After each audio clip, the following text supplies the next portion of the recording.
This Yahoo was sent in by Scott Ackerman.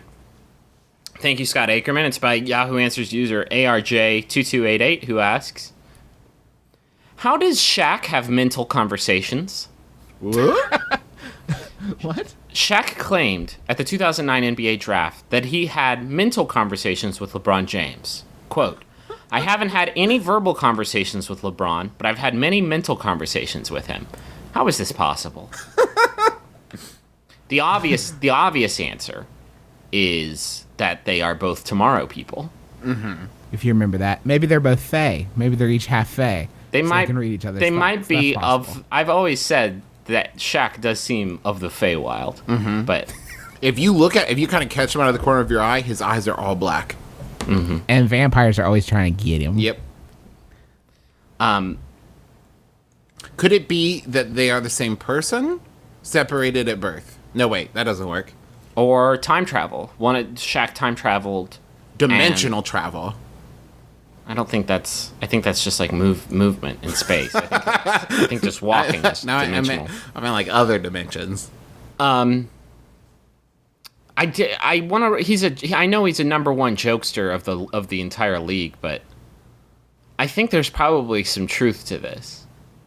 I don't think you get to be the hugest man on Earth and not also be evolved in other, perhaps more supernatural ways. So, what are you implying here, Griffin?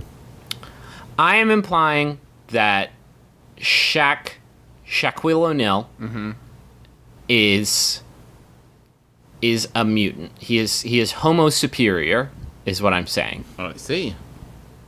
Not only in terms of dunking, but in terms of like he can probably move shit with his mind. Now, here's the thing, though. If you believe in a fair and just God, do you honestly believe that he would create a human being that is both gigantic and has hyperkinesis? Yeah. Griffin, Hyperkinesis is ADD. So did you mean something else? Yes, it did. But I can't remember the word, so I'm sticking with hyperkinesis. Okay, cool. Griffin, I think if Shaq could move things with his mind, then he'd probably be able to hit one from the three. What? If you guys know what I'm talking about. Taco You neck know what syndrome. you're talking about? Griffin, I didn't hear what you were saying. I said 'cause taco. Travis was, I said. I thought you said Taco Nexus. I said taco neck syndrome. You remember that commercial where Shaq eats the tacos?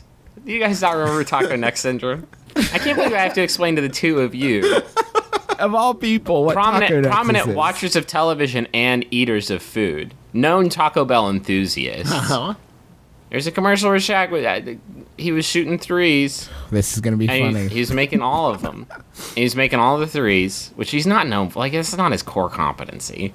Right. And then it pans back. Or and is it foul shots? Is that who he has a problem with? No, it's a three. It's hitting it in the paint. I think it's hitting it in the paint. Well, he Right. takes it to the paint. He keeps it in the paint, but he doesn't. Once he's there, he has no fucking idea what to do with it, except just like run at the basket as fast as he can and just sort of bull rush it. And he's the size of two full-grown men, so like there's no stopping him. But if he has to make it from the paint, then he's in a world of trouble. Anyway, cuts You were back talking to about him. Taco Nexus.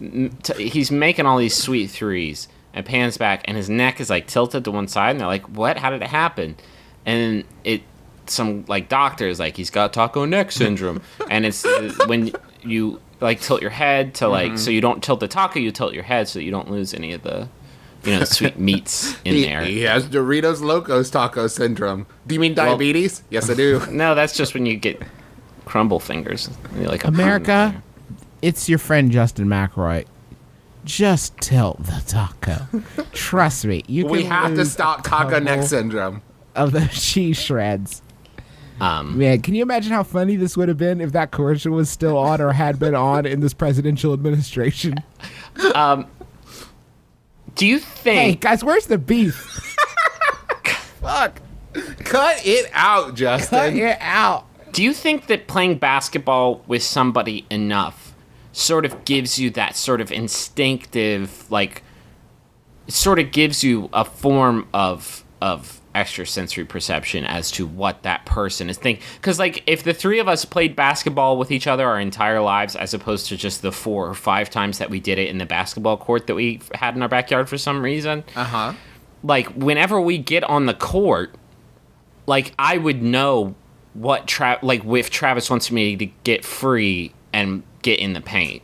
You know what I mean? I would know when Justin is about to run up for a dunk and needs me to set him up for a layup. Maybe you should just always assume that I want you to get free and get in the paint.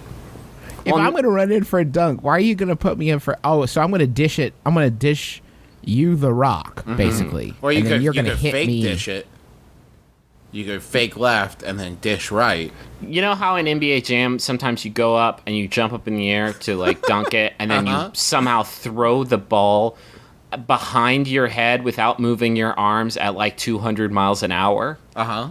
That's the kind of maneuver that I'm banking on you doing. I don't need to fucking tell you this, because we've been playing basketball together for so long that we have a psychic tether. Wait, maybe Kobe and Shaq are communicating. LeBron. But LeBron doesn't play on the same team as, does he? LeBron, and it doesn't matter. Okay. LeBron and Shaq are communicating, but the way this communication is actually through basketball. Maybe when he was missing all those sweet threes, Shaq was actually using an advanced form of communication to send a message to LeBron. You know what I'm saying? Like a code. It's a code, right? Like he misses 3 threes in a row, and LeBron's like, I sense a disturbance in the basketball force. I know that I can't. I forget what we were saying. Get drafted by somebody? I don't really understand basketball. I prefer to think of it like with them not being on the same team, that like Shaquille misses a 3 and like thinks really hard, like I'm really sad that I missed that 3, and LeBron from like across the country thinks back like it'll be okay, man. You'll get it next time, and he feels a little bit better. Yeah, because they're a lot better. They're not on the same team. They're not on the same team, but they're all on this together. Yeah, they're on a team I like to call the human race. Yeah, also the National Basketball Association. There's that. That's a slightly smaller fraternity, but sure.